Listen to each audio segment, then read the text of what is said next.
Mojang has made a lot of mistakes running Minecraft. Some they've clearly learned from, and some they'd probably rather we forget. The year was 2014. Pay-to-win servers were at their all-time peak.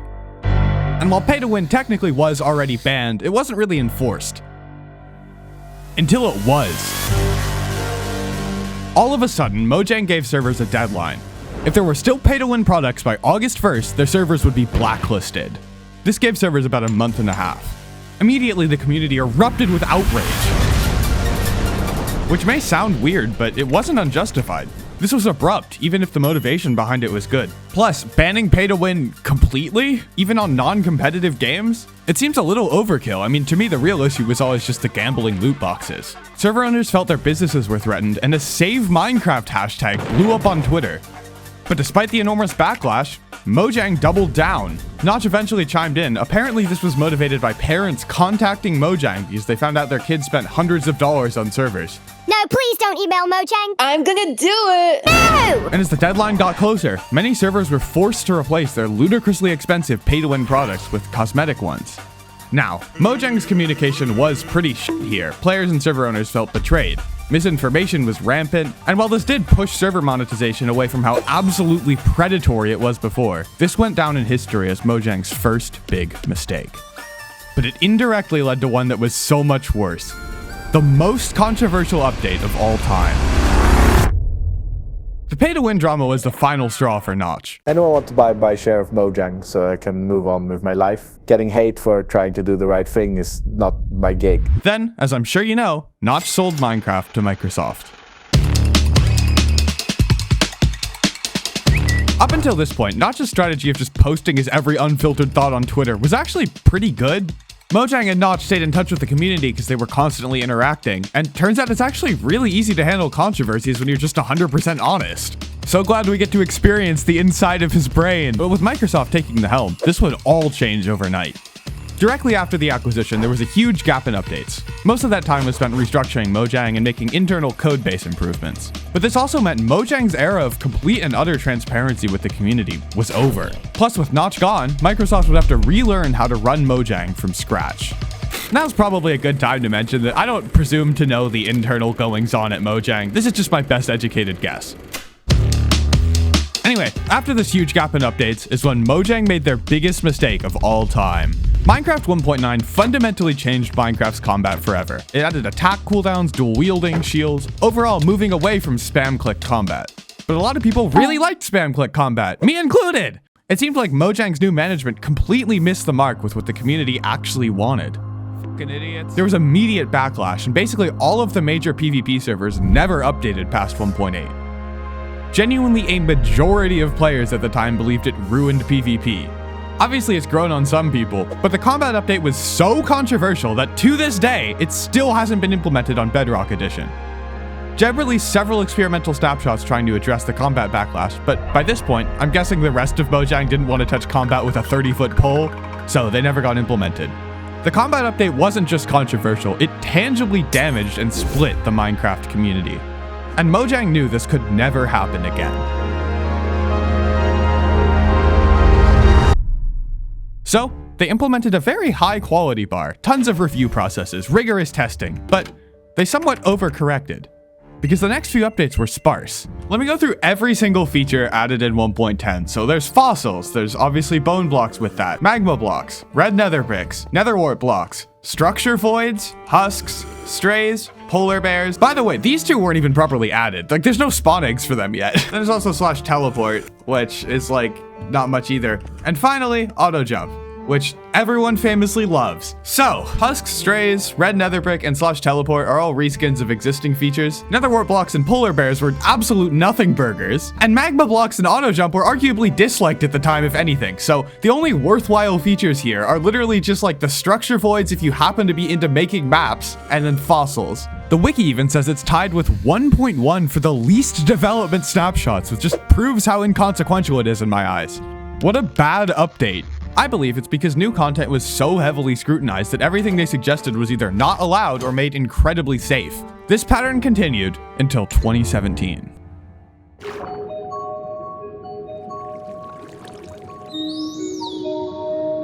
Minecraft was seriously dying and Microsoft was getting desperate. They were willing to try anything. This next section will be a bit confusing because I have to split it into 4 mistakes that happen more or less simultaneously. It's hard to cover the actions of a company because unlike people, they're able to focus heavily on multiple areas at once, so stick with me here. Minecraft needed a way to revive itself, so what did they do? First, the Better Together update. It unified mobile, Windows, and console editions of Minecraft into a single Bedrock edition that supported crossplay. The Bedrock edition is largely mobile first, and console players at the time saw it as a downgrade.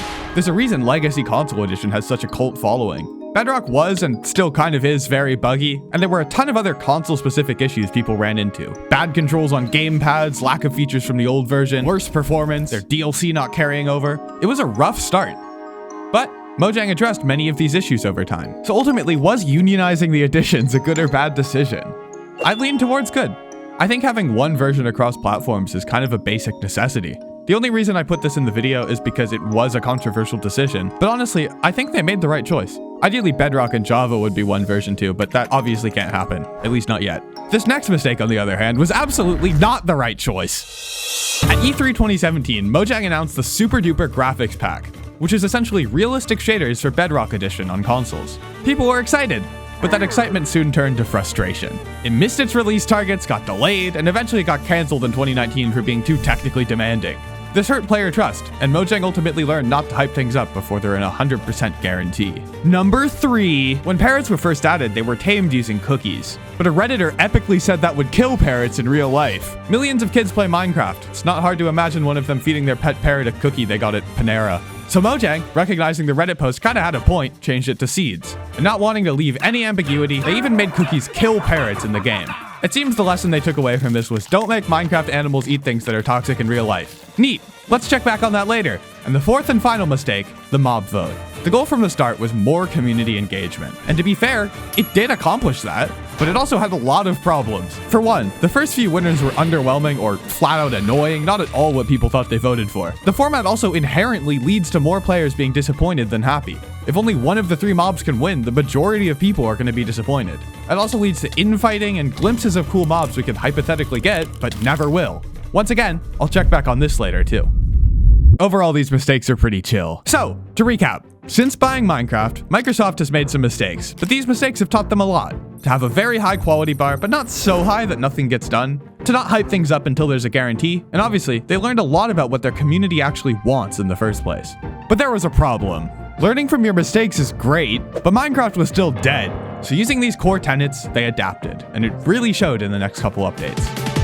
1.13 overhauled the ocean, 1.14 overhauled villages, and both of these updates were generally very well received. 1.15, despite not having much content, had a ton of internal codebase improvements. People still saw this as lazy though, so Mojang adapted again. Every update will now add enough new content. This constant improvement led to 1.16 being regarded by many as the greatest Minecraft update of all time. It really felt like they were on the right track. Another change following this was with not hyping things up too early.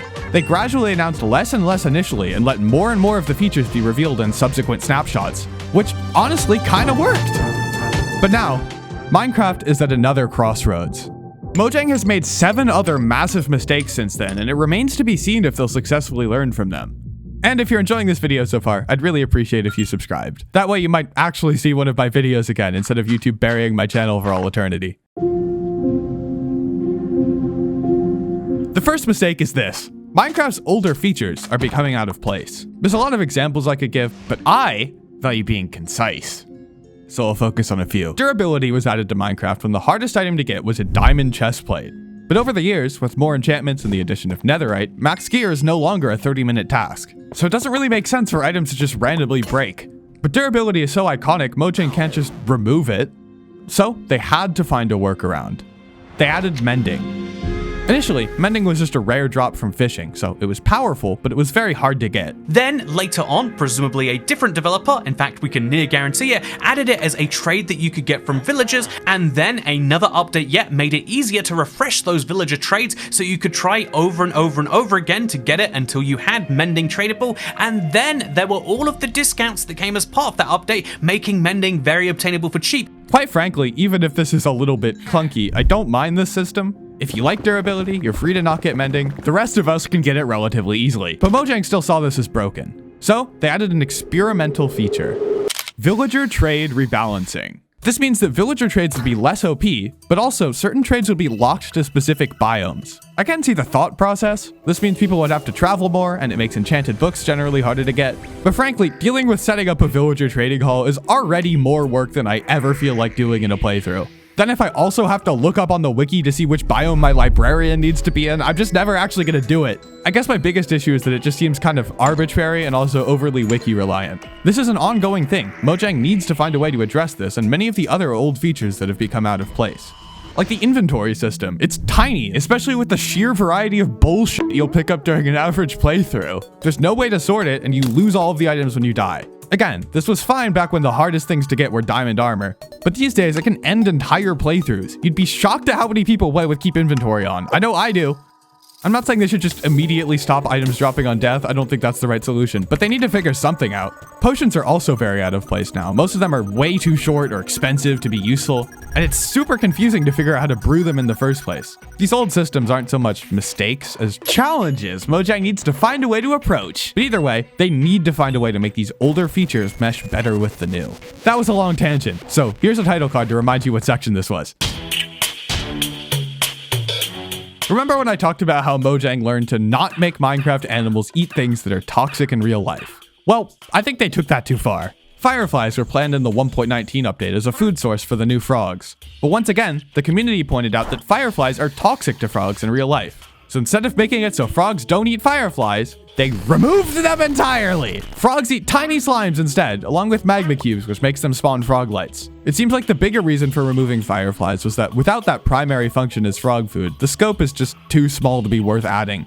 Luckily, more recently, like a lot of people suggested at the time, they added fireflies just as ambience. So that's awesome. Clearly they did learn from this, and it helped them adapt their quality bar with a bit more nuance. But one mistake they definitely haven't learned from is player chat reporting.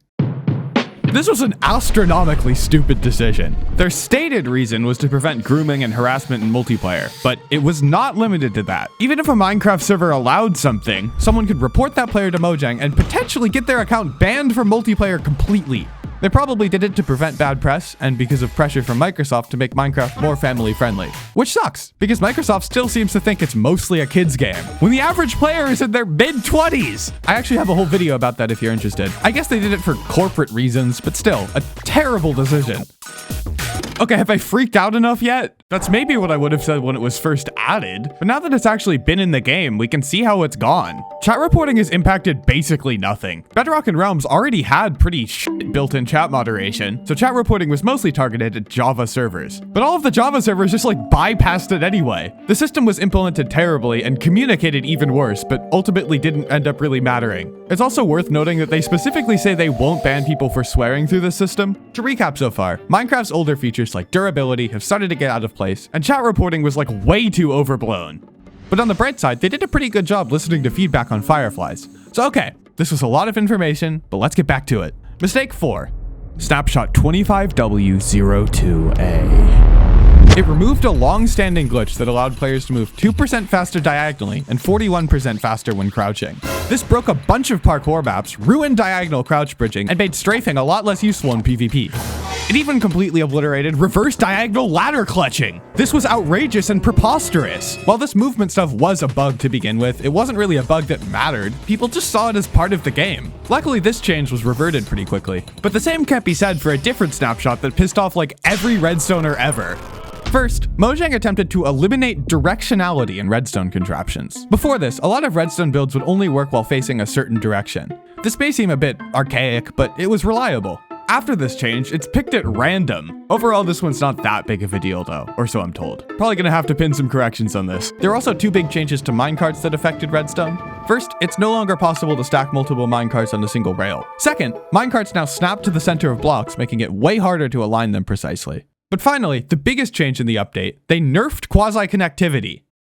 So QC is a property that applies to pistons, sticky pistons, droppers, and dispensers, where if you power them diagonally or one block above like this, and then you give them a block update, they will power. Now, Redstone Dust does not give as many block updates as it used to, which means setup like this won't power this piston anymore.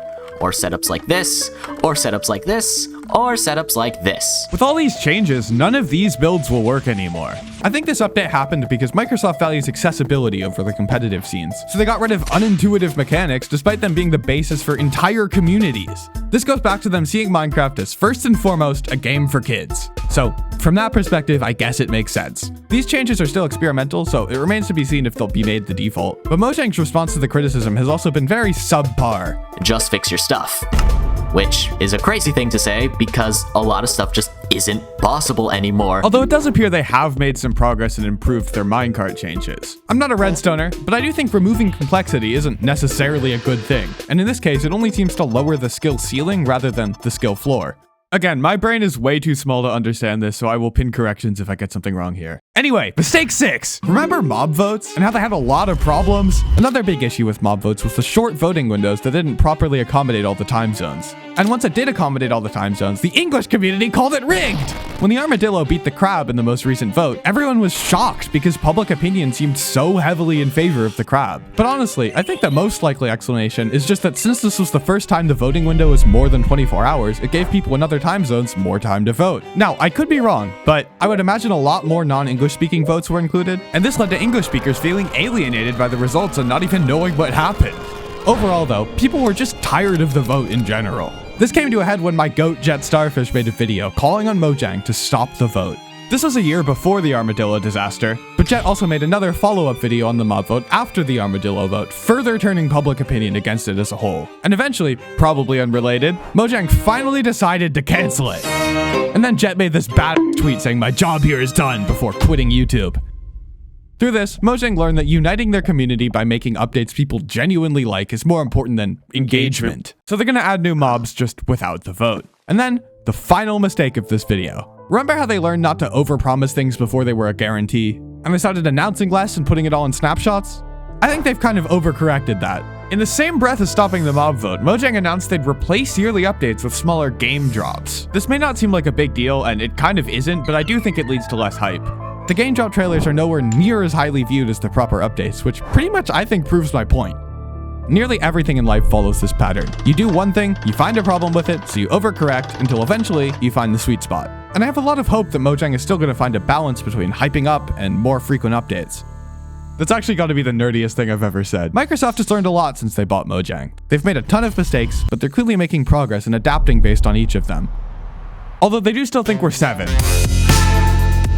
One big mistake I left out was the shady way they're managing the Bedrock marketplace. You can click this video on screen to learn all about that. And if you want more deep coverage like this, make sure to subscribe. I'd really appreciate it, and have a great rest of your day.